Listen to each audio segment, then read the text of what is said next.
Hello, I'm Dr. Basil Considine. I'm here from the ACU Online Writing Center, and today we're going to do a MBA coffee break webinar, where we're going to look at a particular type of writing that's used in several assignments, but looking at a specific one in the BUSA program. If you're not familiar with the Online Writing Center, we work with students in just about every online program at ACU. We work with students through webinars such as this, by providing resources on our website, and through consultations, which can be an informal consultation. You just send us an email with a question, or it can be an appointment that you sign up for, an asynchronous appointment where you upload your paper, we look at it, we send you feedback via email, or it could be a real-time phone or Zoom appointment where you schedule a specific time to speak with us, and we can either talk by the phone, or most students find they really like having Zoom appointments, where we can share the screen and we can talk about particular bits of writing and highlight it and see exactly what the other person is referring to and demonstrate things for formatting and things like that. Again, the general mode for an appointment, you need to schedule a time. You can do that using the WC Online schedule system. By the time your paper comes along, you want to send us a draft using the Canvas link that you'll get when you make the appointment. And if it's an asynchronous appointment, we'll give you feedback generally within 24 hours. If it's a real-time appointment in phone or Zoom, then you'll hear the feedback during the session. Some of the webinar recording releases coming up and some of our live webinars that might be of interest are marked on this slide. We've got a lot of stuff coming up, and I do recommend taking a look at this. But if you are in this webinar or watching the recording right now because you're an MBA student, know that we do have something coming up next week as well, where we'll be talking about how to show insight and critically review different pieces of information. Something that you might not be aware of, even if you're a returning student, our webinar page, if you scroll down past the schedule, we have this tab-sorted guide where you can select a particular program and look at all the webinars that we have that tie into specific courses or assignments within that program. You'll see me using our APA course paper template, which I recommend downloading from that first link. We post videos to our YouTube channel, which you can subscribe to, and we have posts exploring several topics on our blog. All right, our main objectives today.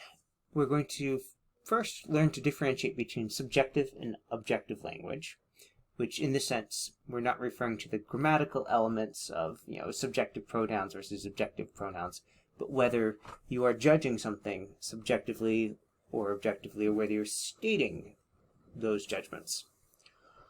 We're also going to look specifically at the requirements of an assignment from BUSA 636. This is, of course, the MBA program, Week 2 module, where you're asked, among other things, to take a personality assessment and then to write about your results.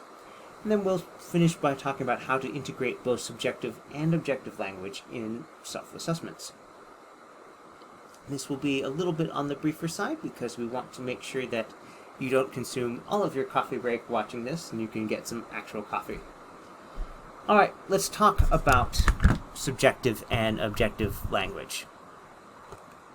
So subjective language is language that is based on or influenced by things like personal feelings, your tastes, point of view, or opinions. When we're giving opinions and assessments, a subjective evaluation is determined by things that are not empirically driven, especially personal desires and preferences. I happened to like the color blue more than any other color. That is a subjective opinion that blue is the best. And while there are many other people who agree, it is not something where I can say blue is the best for all people. It just happens to be one that I like the most. So a statement in that vein, this is the best product, definitely subjective. I do not like this. Yeah, that's about my opinion. Clowns are scary. Some people think clowns are cool. Some think clowns are excited. Some people think certain clowns, like you find in movies adapting Stephen King books, are scary. But it's not something we can objectively say they are scary. Just like you can't say that, say, a Doberman is scary because I have some friends who think they're super cute. and others who think that they're very frightening. So that's subjective. Too many customers are displeased with the product. Now that's one where, if we had a number there, like 53% of the customers are displeased with the product, then that would be an objective statement. But throw in too many, and what constitutes too many? That could be 10%, that could be 20%, that could be 75%. Some person might say, well, we're getting your money anyway, we don't care. So, too many customers are displeased with the product. That is a subjective statement. Now, objective language is the opposite of subjective. It's not influenced by personal feelings, tastes, your point of view, or your opinions. And in the context of the opinions and assessments that we're going to be discussing today, an objective evaluation is determined by and emphasizes the features and characteristics of the object and related facts. For example, you just say, this object weighs 52 kilograms. Okay, that's a factual statement, that is objective. If you say, this object weighs 52 kilograms, comma, which is heavy, that second part, which is heavy, that would be by itself subjective, because heavy compared to what? Now, if you say, this object weighs 52 kilograms, comma, which is heavy compared to this other object, well then now it's a mathematical comparison and subjective. Over 75% of patients surveyed stated they do not like shots. While whether you like or dislike shots is perhaps a subjective matter, I know very few people who like them, but get them anyway. Although you might say that the liking part is subjective, the focus of this sentence, the grammatical subject, is that over 75% of patients surveyed. So the grammatical subject of the sentence is just this report that, more than 75% of this group. So the first half of the sentence is definitely objective. So the question is the sentence as a whole? Well, even though it's reporting on subjective opinion, not liking shots, it is overall an objective statement because the focus is on over 75% of patients surveyed. Next up, pigeons. Pigeons are one of the most common species of birds in North America. Now that's not something that is subjective. It's something that ultimately comes down to measuring. And you can counterestimate the population of birds, and pigeons are going to be somewhere up there. So, yes, this is an objective statement. So when do you use each one? Well, if it's a question of what someone wants, or what someone likes, it's objective. If it's a question of what something is, that is objective. Where it can get a little bit tricky is if you start going from what something is to trying to pass judgment on it, like, is this good or is this desirable? And then it can easily turn into subjective phrasing. Now, my test score was 40 out of 50, that's objective. It's got some good context, it tells us what the 40 was out of. But a more subjective way to report your test score would be... Oh, quite some thunder there. Hopefully your test scores are not delivered with that thunder all the time. A subjective way of reporting on your test score would be to say, my test was great. Similarly, an objective statement related to test results, according to the rubric, the criteria being used to measure, according to the rubric, I need to improve my test score in order to keep my job. Versus, I think my test score could be easily improved. Where the latter one is definitely focusing on feelings I have, which are going to be subjective because they're mine, and whether something is easy or hard is going to be a very personal matter. Alright, let's take a look at the assignment for this week. So this is BUSA 636 Week 2 MBA 2.2 assignment, the in-depth exploring personality assignment. So the assignment description starts with the preamble, and I'll just briefly tell you that I have chosen to slightly reformat the information that you find on the web. If you look at the instructions online, you see that it's starting out with this section marked overview, where it's giving background information, and then we get the instructions about things to do before you get to writing the paper itself.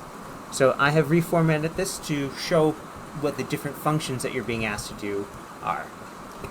Alright, so in this overview, we get a definition or a description of human personality and some of it, how it leads to conflict.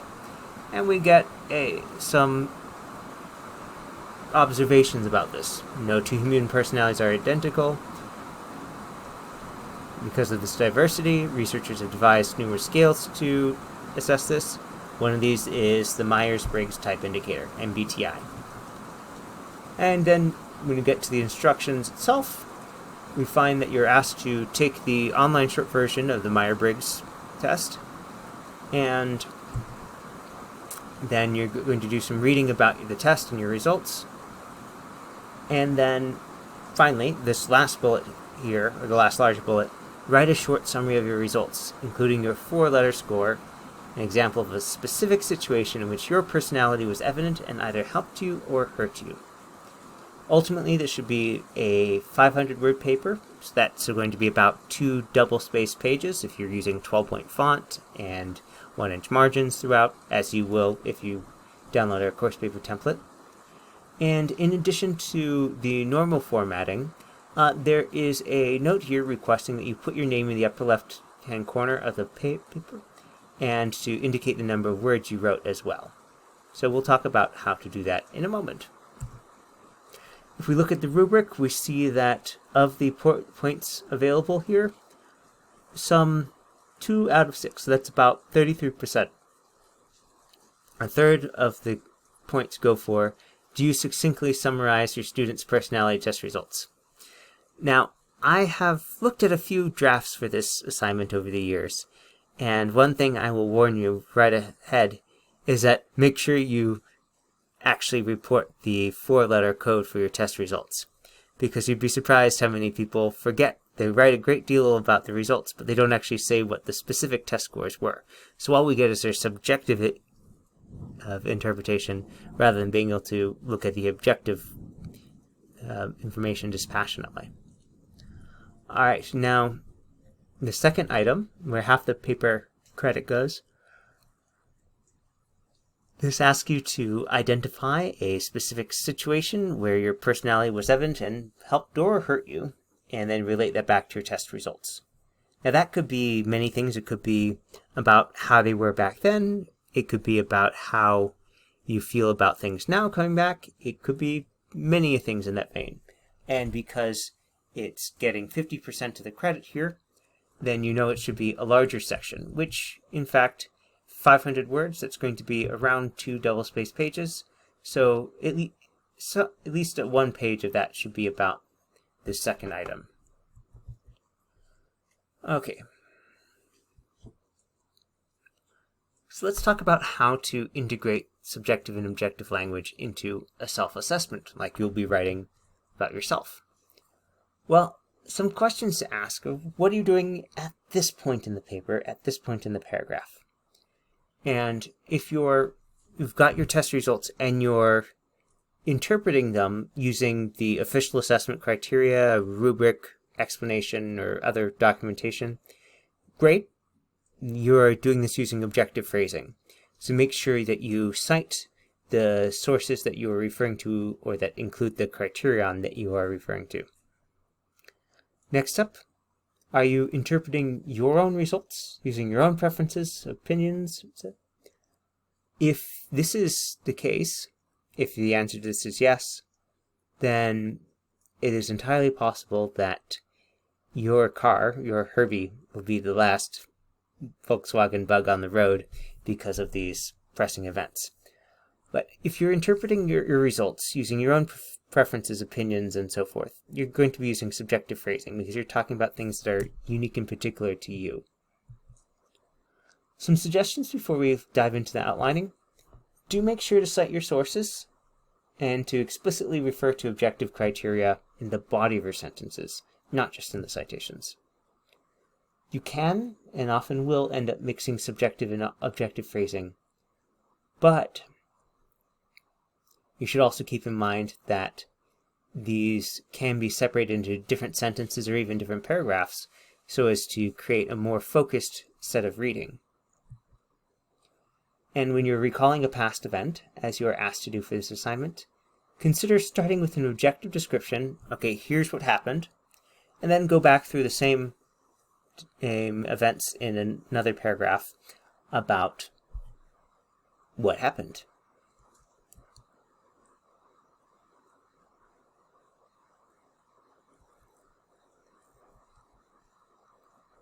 At this stage, I invite you to grab a copy of the APA course paper template.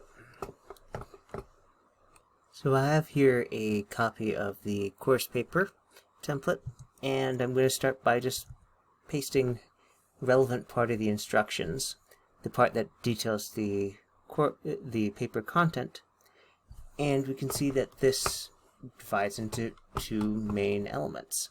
The first is to have the short summary of the results, including the 4-letter score, and the second is to have that specific situation which your personality was evident, either helped or hurt you. And so a good way to start with is to start breaking these down into discrete tasks or sets of information that you can then provide and then work into the final sentences and paragraphs.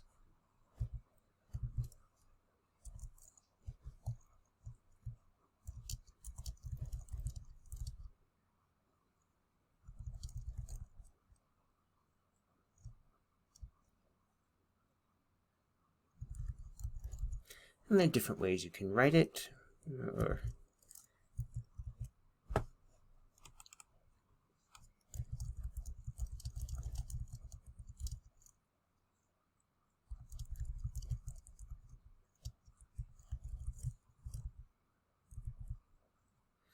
And then with this, we'll just briefly rework that.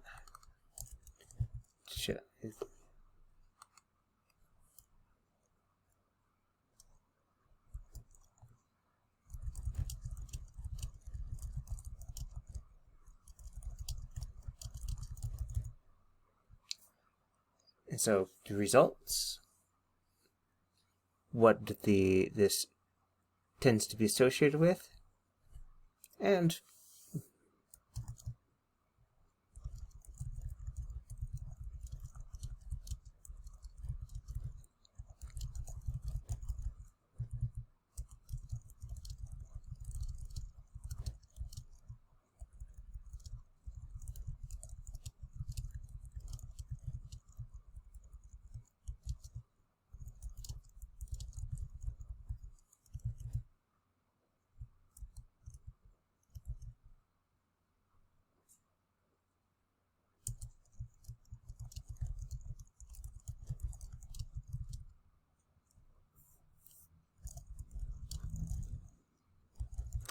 so the idea here is that you're looking through for specific pieces of information that you have to give in order to respond to each question. So if you're writing a summary of your results, well, we need codes there. Are you INTJ, for example? Are you strongly that? Are you borderline between this? What does that mean? Do you agree or disagree with the results? Things like that help give the reader both your objective results, objective according to the test, and also how you subjectively interpret those results. Do you feel that it fits you? Does it match? Do you disagree? And then the specific situation, we'll start by discussing this.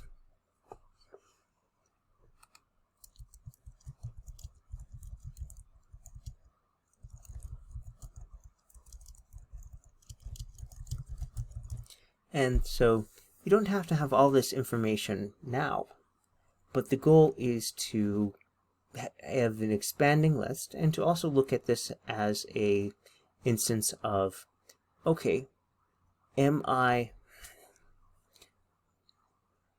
providing all the information I need here?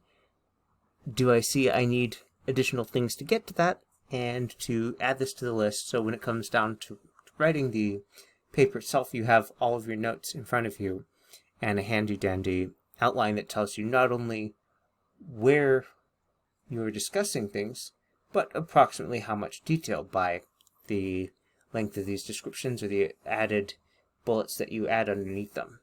So let's take a look at the rubric now. Now, excluding the last item, which is, is this of the appropriate length and formatted in APA style and meets basic writing requirements. If we look at the points that are assigned to the content, we see that 40% of that it goes for summarizing the personality test results and explaining what those results mean. And then we have 60% of the points that are going into the study of that situation in which your personality was evident and either helped or hurt you.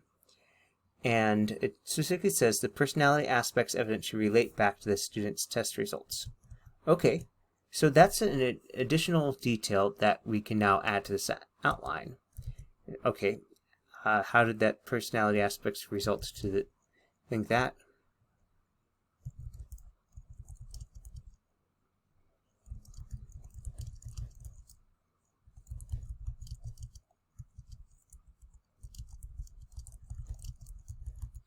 And so whenever you see something like that or it occurs to you, go ahead and add it to your outline. And so we know that this should be approximately 40% of the paper. So there's going to be probably maybe 2 paragraphs.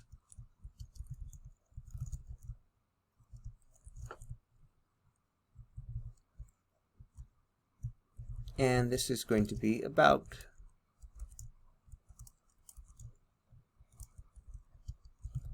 3 or 4 paragraphs. And so when you feel that you have enough notes here to be able to write up 2 paragraphs, great, go ahead and start writing.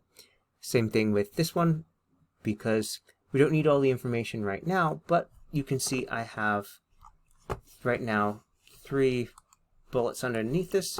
So if each one of these main bullets was expanded into a paragraph, I'd be right around the desired length for this paper, i.e. around 500 words. Okay, let's finish by looking at how to cite and refer to some of the sources that you are using here. So if we look at the instructions, we're asked to refer to the information at the Jung Typology Test website, and you're taking the test at the Human Metrics website. Okay, so let's go take a look at those. Now, as it turns out, we have both of those links leading to different pages on the Human Metrics website.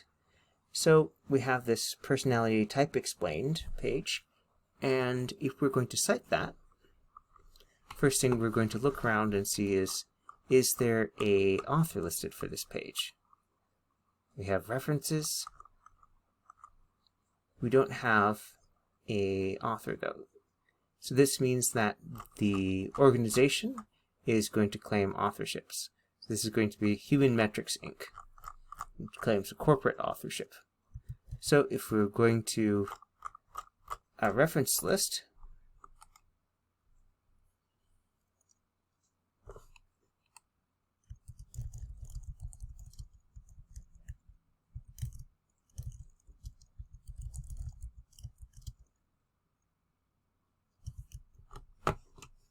so we need the who wrote it. So the corporate authorship is claimed here. So Human Metrics Inc.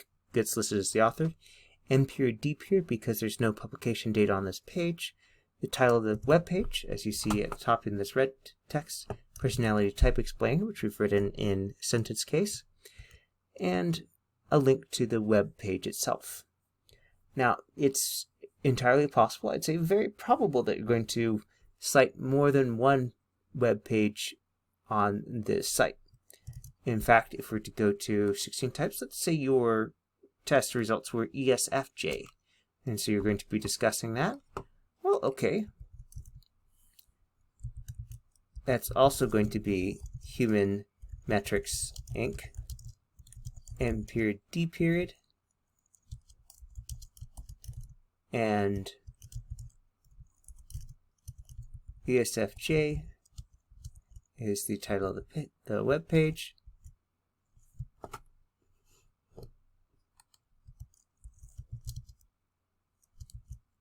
And what we want to do here, once we've figured out all the web pages that are being cited here, once we have this alphabetical list, you need to go in and then tag them with a letter to indicate the alphabetical order. So now, when you cite it, you'd use Human Metrics Inc. as the author, and NPER-DPER-A for this one as the first item in your reference list that's attributed to Human Metrics Inc. that does not have a publication year. And then, if you have more than these two, then there'd be NPER-DPER-C. These are getting sorted alphabetically by the title of the web page.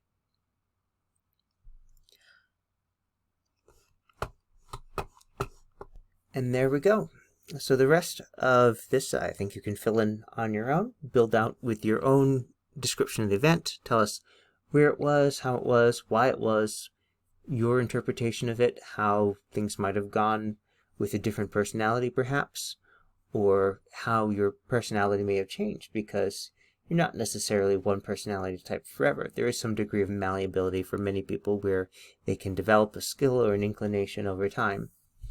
Alright, so if you'd like to ask us a question, go ahead and send us an email at onlinewritingcenter@acu.edu. You can also sign up for a asynchronous appointment or a phone or Zoom appointment online through the WC Online scheduling system, or visit the Online Writing Center website for more information.